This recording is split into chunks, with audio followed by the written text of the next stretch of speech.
이 시간 우리에게 주신 말씀은 마태복음 21장 1절부터 9절까지의 말씀이 되겠습니다.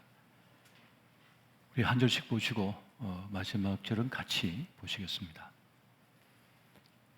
그들이 예루살렘에 가까이 가서 감람산 벳박에 이르렀을 때에 예수께서 두 제자를 보내시며 이르시되 너희는 맞은편 마을로 가라. 그리에 가면 곧 매인 나귀와 나귀 새끼가 함께 있는 것을 보리니 풀어 내게로 끌고 오라. 만일 누가 무슨 말을 하거든 주가 쓰시겠다 하라. 그리하면 즉시 보내리라 하시니 이는 선지자를 통하여 하신 말씀을 이루려 하심이라 일렀으되 시온 딸에게 이르기를 내 왕이 내게 임하나니 그런 겸손하여 나귀 곧 멍에 매는 짐승의 새끼를 타도다 하라 하였느니라. 제자들이 가서 예수께서 명하신 대로 하여 나귀와 나귀 새끼를 끌고 와서 자기들의 겉옷을 그 위에 얹음에 예수께서 그 위에 타시니 무리의 대다수는 그들의 겉옷을 길에 펴고 다른 이들은 나뭇가지를 베어 길에 펴고 앞에서 가고 뒤에 따르는 무리가 소리 높여 이르되 호산나 다윗의 자손이여 찬송하리로다. 주의 이름으로 오신 이여 가장 높은 곳에서 호산나 하더라. 아멘. 할렐루야. 이 수요일 저녁 시간 예비 현장에서 또 영상으로 함께하는 우리 모든 교우들에게 이 시간 말씀의 그 기쁘신 은혜와 성령 충만하심이 함께 하시기를 예수 이름으로 축원드립니다. 오늘은 하나님의 성품 시리즈 5번째 시간으로 하나님은 겸손하시다라고 하는 주제를 가지고 함께 말씀의 은혜를 나누고자 합니다. 오늘 말씀 전 찬양을 함께 부르면서 이 강단 앞에 있는 꽃꽂이를 이렇게 살펴봤습니다. 참 아름답고 예쁜 꽃들이 이렇게 조화롭게 꽂혀 있는 모습을 보면서 참 예쁘다 하는 생각이 들었습니다. 저 꽃 한 송이가 만들어지기까지 또 피기까지 얼마나 많은 밤을 지새웠고 얼마나 많은 손길이 함께 했을까 하는 시간이 들었습니다. 그런 생각이 들었습니다.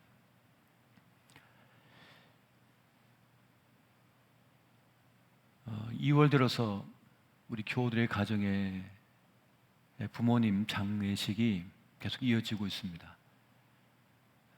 지난 주일 저녁에도 월요일 아침에도 그리고 어저께도 또 오늘도 사랑하는 부모님을 떠나보낸 가정들이 있습니다. 그 장례에 참여하여 함께 슬픔을 나누고 기도해 드리는 가운데 모든 것을 다 쏟아서 자식들을 키워낸 그 부모님들을 생각했습니다. 하나같이 몸이 앙상하게 그렇게 마르셨어요. 그 자식들을 다 키워내고 품어내기 위하여 모든 걸 다 쏟아낸 그러한 부모님의 모습입니다. 그 한 송이 꽃을 피워내기 위해 애썼던 것처럼 이 자식들을 키워내기 위하여 모든 정성과 에너지를 다 쏟아내신 거죠. 그리고 사력을 다하여 자식들을 위해 기도하시다가 이제 때가 되매 하나님 나라로 나아가신 그런 모습이었습니다. 그 모습 속에서 하나님 아버지의 손길, 사랑, 그 성품을 잠시 생각해 보았습니다. 그렇게 자식을 모든 에너지를 쏟아서 헌신하고 희생했건만은 그걸 그렇게 내세우지 아니하시고 자랑하지 않으셔요. 도리어 미안해하시고 겸손하게 말씀하시는 거죠. 저도 어머니가 떠나시기 전에 저에게 미안하다고 말씀하시더라고요. 아유, 어머니 뭐가 미안하십니까? 그랬더니 더 잘해줬어야 되는데, 더 많은 걸 너에게 남겨주고 가야 되는데 그게 사뭇 미안하다고 그렇게 말씀을 하시길래, 아이고, 그런 말씀 하지 마십시오. 어머니가 그렇게 힘겨운 때에 이 땅에서 여인으로 그렇게 모든 걸 쏟아서 키워주셨는데 뭐가 미안하십니까? 아유, 절대 그렇게 생각하지 마세요. 그 말씀드렸던 때가 기억납니다. 자식을 위하여 모든 걸 쏟아냈으면서도, 뼈를 갈아서 다 주었으면서도 미안한 마음 가지신 그 모습이 사랑이고 겸손함이 아니겠는가 하는 생각이 들었습니다. 성 어거스틴은 그런 말을 하죠. 이 겸손이라고 하는 것은 그리스도인이 가져야 할 최고의 덕이라고 그런 말을 하면서, 교만이라고 하는 것은 나는 지극히 겸손하다고 생각하는 것이다, 그렇게 말을 전해주고 있습니다. 그리스도인이라면 누구나 겸손의 마음을 가질 수밖에 없다는 것이죠. 그런데 스스로도 내가 겸손하다라고 한다면 그런 겸손한 자가 아니라 교만한 자다라는 말을 해주고 있는 겁니다.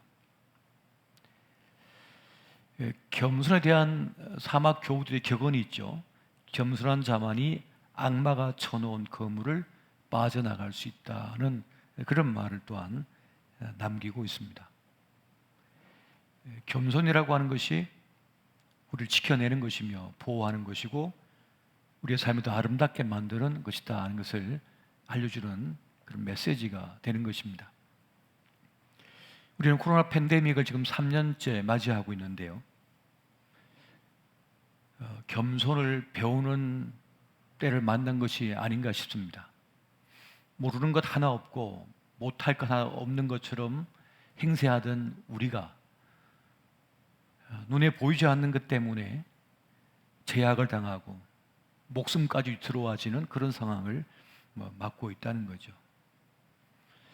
이 코로나로 인해서 참 많은 분들이 이 땅을 떠나셨습니다. 참 안타까운 일입니다. 어제까지만 해도 함께 웃고 함께 뛰고 함께 일하던 분이 하루 사이에 사라져 버린 거예요. 참 쉽지 않은 때를 살아가고 있습니다. 암도 거의 다 정복했다고 생각했고 이제 저 우주도 정복을 했다고 생각했는데 눈에 보이지 않는 미세한 것으로 인하여서 우리 삶의 위기를 겪고 있는 것입니다. 그 상황 속에서 우리는 겸손을 지금 배우고 있는 것은 아닌가 싶습니다. 하나님께서는 겸손한 자에게 은혜를 베푸신다고 했는데요. 그 겸손이라고 하는 것은 결국 무엇일까요? 하나님의 크심을 알고 또 나의 부족함을 알아서 스스로 낮추는 것이 아닌가 싶습니다. 그리고 그렇기 때문에 또한 타인에 존중을 하고 배려하는 마음을 가지는 것, 이것이 바로 겸손의 모습이 아닌가 싶습니다. 그래서 하나님께서는 겸손한 자에게 은혜를 베푸신다고 말씀합니다. 우리 야고보서 4장 6절 말씀을 같이 한번 볼까요? 자, 시작. 그러나 더욱 큰 은혜를 주시나니 그러므로 일렀으되 하나님이 교만한 자를 물리치시고 겸손한 자에게 은혜를 주신다 하였느니라. 아멘. 베드로전서 5장 6절 말씀도 같이 한번 보겠습니다. 자, 시작. 그러므로 하나님이 능하신 손 아래에서 겸손하라. 때가 되면 너희를 높이시리라. 아멘.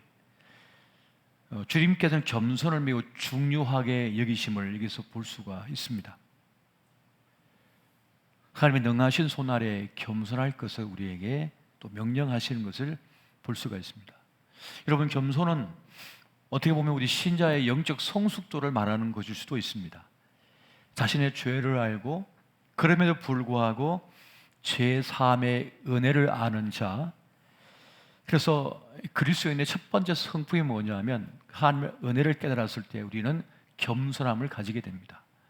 내 스스로 나를 구원할 수 없는데 은혜로서 구원받았다라고 하는 사실을 알 때에 깨닫게 될 때 사람은 겸손이라고 하는 것을 갖게 된다는 것입니다. 겸손이라고 하는 말을 영어로 humility라고 하는 말을 쓰고 있는데요. 이 말의 어원이 바로 휴머스라고 한 말이죠. 이 뜻은 흙, 땅이라고 하는 그런 뜻을 가지고 있습니다. 히브리어에서는 이것을 이시라고 말하죠. 흙이라고 말합니다. 그리고 아담과 같은 뜻인 것이죠. 그래서 라틴어에서 보게 되면 이 사람이라고 하는 뜻의 휴미니티와 겸손이라고 하는 뜻의 휴밀리티는 같은 어원을 가지고 있는 것을 우리가 보게 됩니다. 결국 무슨 말인가 하면 인간이 흙에서 온 것임을 알 때 사람은 겸손할 수가 있다는 것입니다. 흙에서 온 존재, 자신의 질그리심을 아는 존재는 창조주 하나님을 깨닫게 되고 그래서 겸손할 수가 있다는 것입니다. 또 흙에서 나왔기 때문에 내가 더 이상 흙이 아니라고 하는 사실도 깨닫게 된다는 것이죠. 자신이 흙에서 온 것임을 깨닫지 못할 때 사람은 교만하게 되고요. 또 흙에서 나왔지만 자신이 이제 생명이 된 존재임을 모르는 사람은 어떻게 합니까?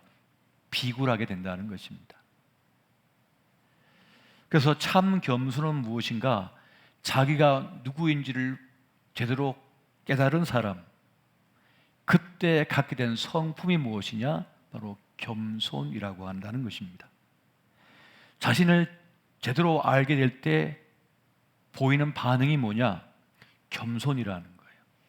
자신이 어디서 온 존재인지를 알고 지금 내가 어떠한 존재가 된 것임을 아는 사람은 겸손의 삶을 살 수가 있다는 것입니다. 그래서 자신의 실체, 자기 실제보다 더 크게 스스로 느끼게 되면 교만한 인생이 되고, 자신을 너무 자기 실체보다 너무 작게 보게 되면 스스로 비굴한 인생이 된다는 것입니다. 보십시오. 우리 주변을 보면 교만하게 행동한 사람이 얼마나 많습니까? 또 우리 주변을 보면 비굴한 삶을 사는 사람들이 얼마나 많습니까? 세상적인 겸손과 성경에 말하고 있는 성경적인 겸손이 있어요. 세상의 종교들이나 도덕이 가르치는 겸손은 외적인 겸손이 많습니다. 그러니까 자신의 지혜와 능력 됨됨이를 드러내지 않고 과시하지 않고 숨기는 것을 겸손이라고 말을 해요. 그러니까 예를 들어서 이런 거죠. 사자가 있는데 사자를 평소에 그냥 그 발을 만져보면 뽀송뽀송 솜털 같아요. 얼마나 부드러운지 몰라요. 그런데 이 사자가 먹이를 잡으려고 팍 하고 발톱을 내밀면 가족을 찢어버릴 그런 무시무시한 무기가 나오잖아요. 발톱이 나옵니다. 그러니까 평소에 그걸 숨기고 있는 게 뭐냐? 세상적인 겸손이라고 한다는 것입니다. 그러니까 지나친 겸양이라고 하는 것, 예양이라고 하는 것이 바로 세상에 말하는 겸손인데 그건 성경적인 겸손이 아니라는 것입니다. 분명히 알고 있으면서도 전 모릅니다 하고 겸양을 해요. 그리고 그런 사람 볼 때 겸손하다라고 생각을 합니다. 또 그걸 얼마든지 잘할 수 있으면서도 제가 잘 못합니다 하면 이 사람 참 겸손한 사람이다 라고 생각한다는 거예요. 자기가 그걸 막 하고 싶은데도, 그걸 먹고 싶은데도 저는 괜찮습니다 하는 걸 우리는 다 겸손이라고 생각한다는 거죠. 맞습니다. 그것이 세상적인 겸손이에요. 근데 성경적인 겸손은 비슷하지만 다르다는 것입니다. 앞서 말씀드렸던 것처럼 비굴함도 겸손이 아닙니다. 성경적인 겸손이 아닌 거예요. 상대방에게 잘 보이기 위해서 자기를 낮춰요. 잘 보이려고. 어떤 이익을 위하여 어떤 원하는 목적이 있기 때문에 자기를 낮춰요. 혹은 상대방의 위세에 눌려가지고 자기를 움츠러들어요. 그때 우리는 이 사람 겸손하다라고 겉만 보고 판단할 수 있지요. 근데 여러분, 그렇게 지나치게 자기를 낮춰버리면 어떻게 되죠? 상처를 입어요, 마음에. 이 굴욕감 때문에 상처를 입는다고요. 예를 들어서 비를 맞추려고 한번 해보십시오. 비를 맞추려고 자기를 거꾸로 들여가지고 그렇게 산다고 한번 생각해 보십시오. 하기 싫은 일을 억지로 하는 거예요. 먹고 살기 위해서. 그렇게 굴복을 당하면 그런 고통을 겪게 됩니다. 성경적인 겸손이라고 하는 것은 무엇인가 하면 하나님의 구원하심 안에 내가 있다고 하는 사실을 분명히 알고 내 삶을 조망할 줄 아는, 볼 줄 아는 눈을 가지고 그렇게 영적 분별력으로 사는 것을 겸손이라고 말할 수 있습니다. 그러니까 성경적인 겸손은 하나님의 구원하심을 알고 하나님의 하나님 되심을 알고 하나님께서 이 세상을 통치하고 계시고 나를 구원하여 주셨으며 나를 존귀한 하나님의 자녀가 되게 하신 것을 알고 그 앞에 나를 낮출 줄 아는 거예요. 감사할 줄 아는 거예요. 그게 성경적인 겸손입니다. 그리고 헐긴 내가 하나님의 크신 역사하신 가운데 생명이 되어 하나님의 자녀가 된 존재, 존귀한 인생이 되었어요. 그래서 그 영적 지식을 가지고 사람들을 바라보면서 그들을 인간 대 인간으로 바라보며 진정한 나를 발현할 줄 아는 삶, 그리고 또 다른 이들을 존중하고 배려할 줄 아는 삶, 그들의 존엄을 알고 나의 존엄을 아는 삶, 이것이 겸손함의 진정한 모습이라는 것입니다. 무례히 행치 아니하며 남을 존중할 줄 아며 자기 삶도 존중할 줄 아는 그 모습이 진정한 겸손이라는 것이죠. 그래서 성경적인 참 겸손은 하나님과의 관계에서, 타자와의 관계에서 드러나게 된다는 것입니다. 그래서 이런 사람은 하나님에 대한 경외심이 삶의 전반에 있는 거예요. 삶의 전반이 있어요. 그래서 함부로 살지 않아요. 함부로 말하지 않으며 무례히 행치 않습니다. 이것이 진정한 성경적인 겸손이라는 거죠. 예를 들어서 영적 분별력을 가진 것을 통해서 살펴보게 되면, 여러분 다윗이 있잖아요. 다윗이 나발이라고 하는 거대한 양떼를 그리고 목장을 하는 밭을 가지고 있는 그 거부를 도둑떼들로부터 지켜 보호해 줬어요. 나발을. 그리고 이제 양털 깎을 때 그동안 지켜줬으니까 다윗과 다윗 따르는 그 무리들을 위해서 좀 베풀어 달라고 했을 때 나발이 어떻게 했습니까? 도리어 다윗을 조롱했죠. 다윗과 다 그의 군대를 조롱했어요. 그때 수치심, 분노 때문에 어떻게 하죠? 다윗이 단칼에 그들을 진멸하려고 했잖아요. 그때 나발의 아내인 아비가일이 쫓아와서 먹을 걸 준비해가지고 용서를 구하죠. 그때 다윗이 그 진노, 분노의 칼을 걷어들입니다. 그리고 아들 압살롬의 추격을 피해서 다윗 왕이 도망가던 중에 사울 왕의 친족인 시므온이 돌을 던지면서 조롱하는 말을 던져요. 그때 다윗이 어떻게 했습니까? 응징할 수 있음에도 불구하고 내버려 두라. 하나님께서 그를 통하여 나를 지금 꾸짖고 계신 것이다 라고 하면서 그냥 가요. 여기서 다윗의 겸손을 볼 수가 있는 거예요. 또 하나 더, 이 다윗을 없애기 위해서 사울 왕이 군대를 끌고 계속 쫓아왔잖아요. 그런데 그 밤에 도리어 다윗이 사울 왕을 없앨 수 있는 기회가 왔습니다. 그럼에도 불구하고 하나님의 기름 부음을 받은 왕을 내가 어떻게 해칠 수가 있으랴 하면서 하나님께 맡기고 다윗이 물러나죠. 이것이 무엇이냐? 겸손이라고 하는 것입니다. 하나님께서 모든 역사를 운행하고 계시고 이루어가고 계시면서 자신의 인생도 하나님의 섭리 속에 있다고 하는 사실을 아는 사람은 하나님의 통치하심을 수용하고 인정하면서 거기에 순응합니다. 이것이 바로 성경적인 겸손을 가진 자의 모습이라는 거예요. 처음 사울 왕도 그가 청년 때에는 참 준수한, 외모뿐만 아니라 실력도 갖춘 겸손한 청년이었습니다. 하지만 그는 어느 순간 하나님께 버림을 받는 인생이 되고 말았죠. 하나님 앞에서 자기의 신분과 분수를 망각했기 때문입니다. 이 사울 왕이 블레셋과의 전쟁을 치룰 때 적들은 가까이 왔는데 오리라 약속했던 이 사무엘 선지가 하루 이틀도 아니고 6일이 지나도 오지 않는 거예요. 7일 뒤에도 오지 않는 거예요. 그러니까 군대도 초동에 빠지고 혼란에 빠지고 백성들도 막 도망을 가기 시작하는 겁니다.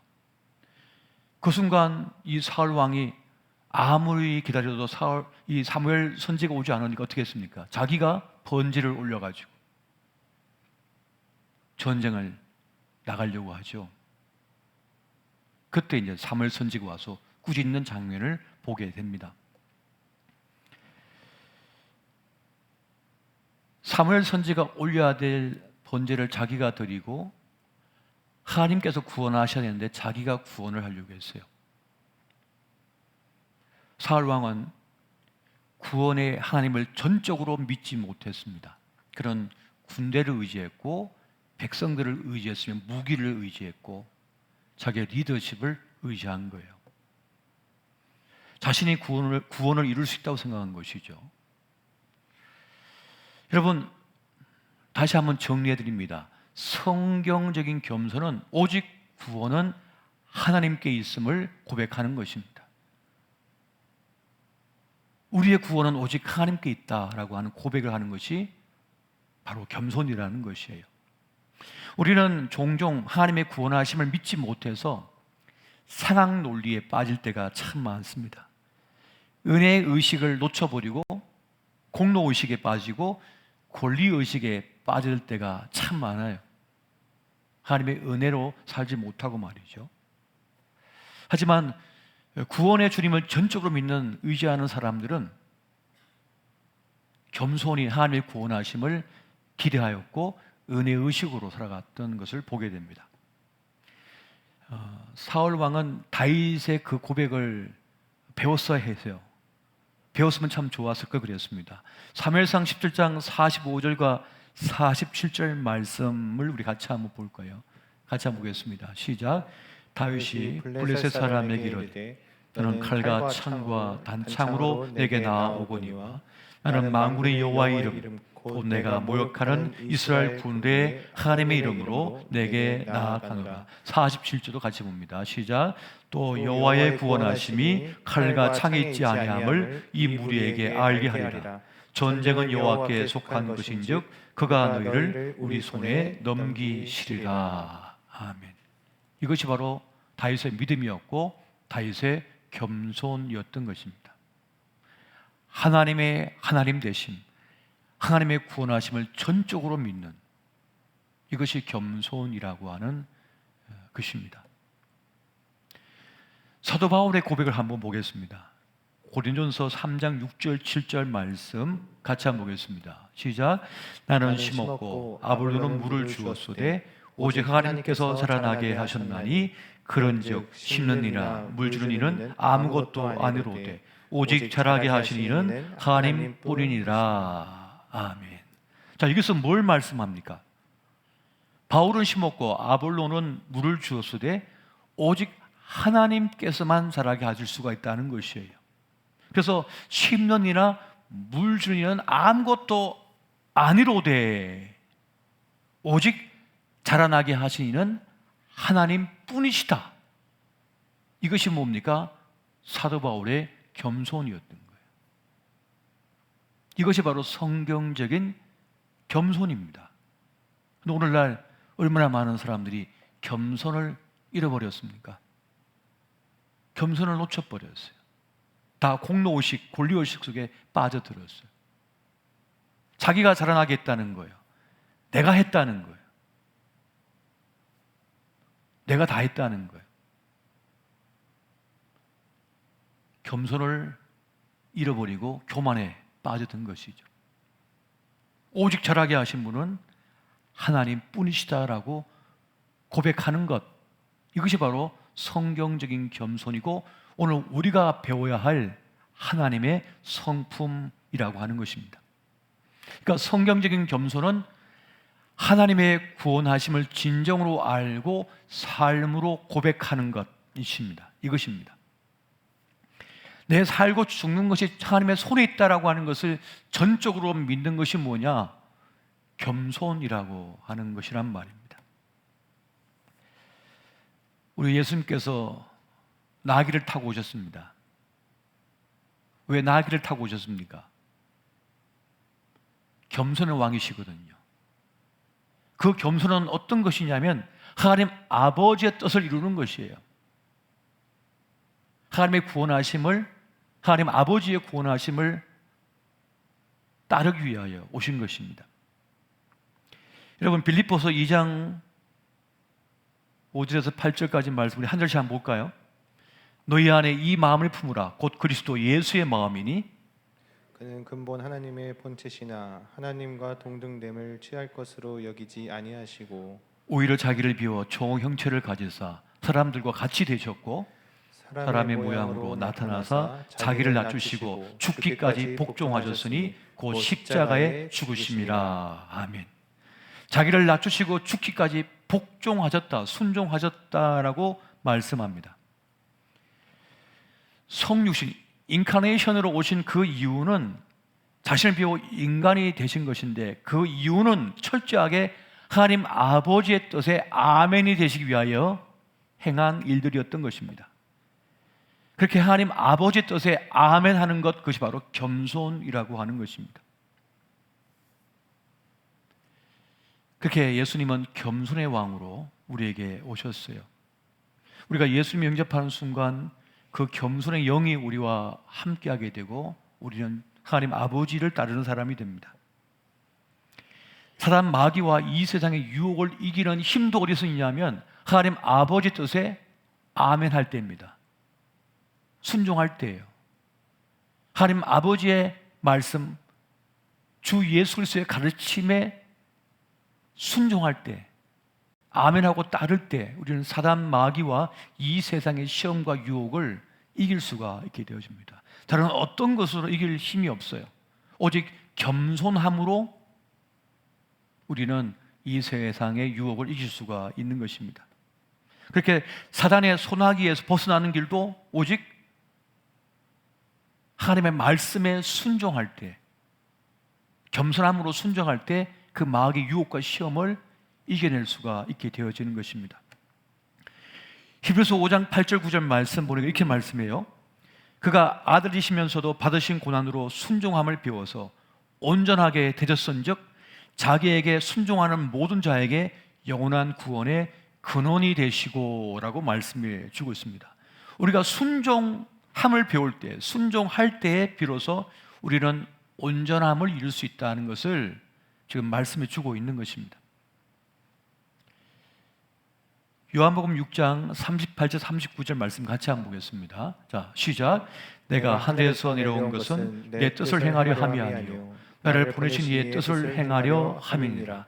나를 보내신 이의 뜻은 내게 주신 자 중에 내가 하나도 잃어버리지 아니하고 마지막 날에 다시 살리는 이것이니라. 아멘. 내가 하늘에서 이 땅에 내려온 이유, 예수님께서 이 땅에 내려오신 이유는 내 뜻을 행하려 함이 아니라 하나님 아버지의 뜻을 행하려 이 땅에 내려오셨다라고 말씀합니다. 그렇게 종의 모습으로 오셨다는 것이죠. 이것이 그 낮아지신 모습, 겸손의 모습이었다는 것입니다. 그래서 우리가 가져야 될 성품은 무엇이냐? 바로 그 겸손함이라는 것입니다. 구약의 시편 131편을 보면 이 131편은 겸손의 시편이다 그렇게 불리고 있는 시편인데요. 다윗이 부른 노래인데요. 하나님 앞에 나아갈 때는 이 겸손함으로 나아가야 된다는 것을 말씀해 주고 있습니다. 이렇게 말씀해요. 여호와여, 내 마음이 교만하지 아니하고 내 눈이 오만하지 아니하오며 내가 큰 일과 감당하지 못할 놀라운 일을 하려고 힘쓰지 아니하나이다. 실로 내가 내 영혼으로 고요하고 평온하게 하기를 젖된 아이가 그의 어머니 품에 있음 같게 하였나니 내 영혼이 젖된 아이와 같도다. 이스라엘아, 지금부터 영원까지 여호와를 바랄지어다.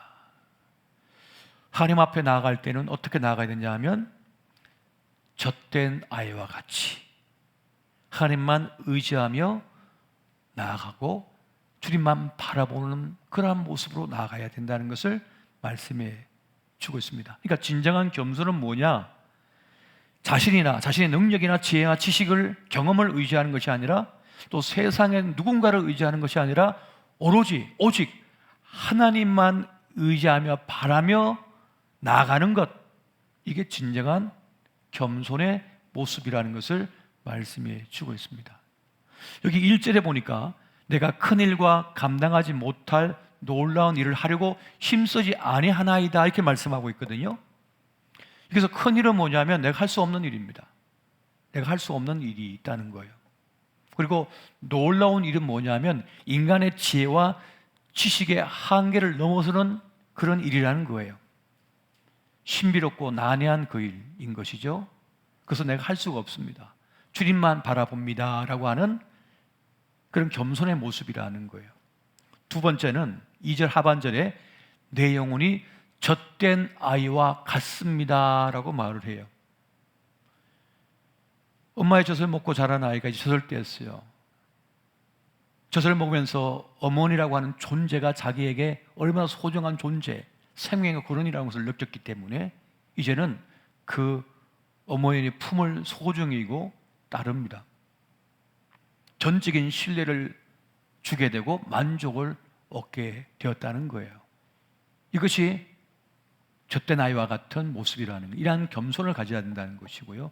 3절에 지금부터 영원까지 여호와를 바랄지어다 라고 말씀합니다. 그러니까 지금부터 영원까지를 말씀해 주고 있어요. 오직 여호와 하나님만을 의지하고 바라보는 것, 바라는 것, 이것이 겸손의 모습이라는 것입니다. 이 겸손을 여러분 가지고 계십니까? 이 겸손이 필요하다는 겁니다.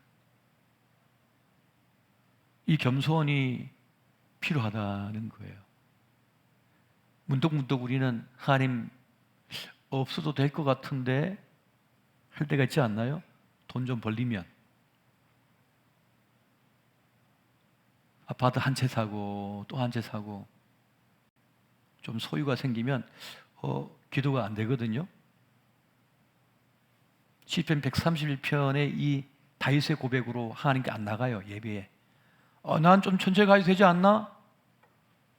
난 하나님보다 높으니까 뭐 예배 중간에 들어가도 되지 뭐. 나는 나를 예배할 거야. 난 좀 컸거든. 혹시 이러진 않습니까? 어느 순간 찬양이 안 불러져요. 나를 노래하고 싶어요. 자꾸 내가 얼마나 대단한 사람인지를 과시하고 싶고, 나를 봐 얼마나 예뻐, 얼마나 대단해, 나 좀 봐봐, 이러고 있는 거예요. 권력을 좀 가지고 직급이 좀 높아지고 하면. 그런데 그것이 아니라 전적으로 하나님의 구원하심을 바라고 주님만을 향하는, 그것이 무엇입니까? 겸손의 마음이에요. 우리가 배워야 될 겸손의 성품이라는 것이죠. 여러분, 겸손의 근거가 뭘까요? 그것은 아무 자격 없는 우리를 하나님께서 불러 자녀 삼으시고 자기 백성 삼으시고 우리에게 구원을 베푸셨다는 사실 때문입니다. 신명기 7장 6절부터 8절, 이것을 우리에게 자세히 말씀해 주고 있습니다. 우리 한 절씩 한번 볼까요? 너는 여호와 내 하나님의 성민이라. 내 하나님 여호와께서 지상 만민 중에서 너를 자기 기업의 백성으로 택하셨나니. 여호와께서 너희를 기뻐하시고 너희를 택하심은 너희가 다른 민족보다 수요가 많기 때문이 아니니라. 너희는 오히려 모든 민족 중에 가장 적으니라. 다 같이 여호와께서 다만 너희를 사랑하심으로 말미암아 또는 너희의 조상들에게 하신 맹세를 지키려 하심으로 말미암아 자기의 권능의 손으로 너희를 인도하여 내시되 너희를 그종되었던 집에서 애굽 왕 바로의 손에서 속량하셨나니. 아멘. 어떤 자격도 없고 어떤 것도 없는데 주님께서 무조건적으로 우리를 선택하여 주셨고 자기 백성 삼아 주셨고 속량 구원하여 주셨다. 이 사실, 이것을 아는 것입니다. 이렇게 하나님의 하나님 되심을 아는 이는 겸손할 수밖에 없다는 것입니다. 이렇게 겸손을 가진 이를 하나님께서는 귀하게 여기신다, 존귀하게 여기신다 라고 말씀을 하시는 것입니다. 그렇게 성경적인 참 겸손은 하나님의 구원하심, 그 은혜를 알기 때문에 갖게 되는 마음, 그 삶의 모습이라는 것입니다.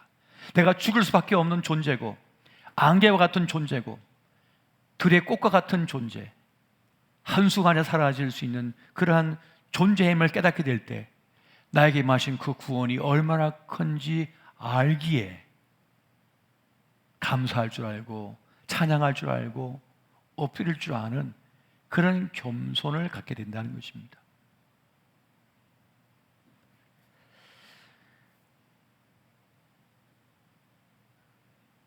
일생을 마치고 이제 이 세상을 떠날 때가 되면 겸손하지 말라 그래도 다 겸손해지죠. 한순간에 모든 것이 다 지났구나, 내가 이제 어디로 갈꼬 할 때 하나님은 없는 이들은 갈 데가 없어요. 지옥밖에. 그러나 하나님의 구원하심이 있는 이들은 영원한 하나님 나라가 나에게 있음을 알기에 감사하고 감격할 수밖에 없는 것입니다. 여러분, 그러므로 이 겸손의 성품, 나귀를 타고 오신 그 주님의 그 겸손하심, 하나님 아버지 뜻에 겸손했던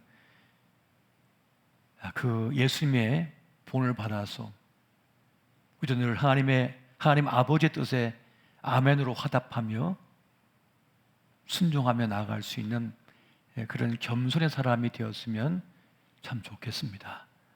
주님께서 말씀하십니다.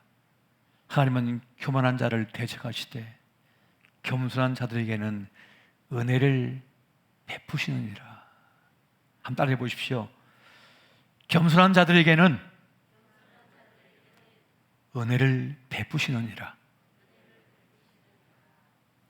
여러분, 올 한 해는 이 겸손함을 통하여, 겸손의 성품을 통하여 하나님의 은혜가 더욱 크게 역사하시는 삶이 되시기를 예수 이름으로 축원드립니다.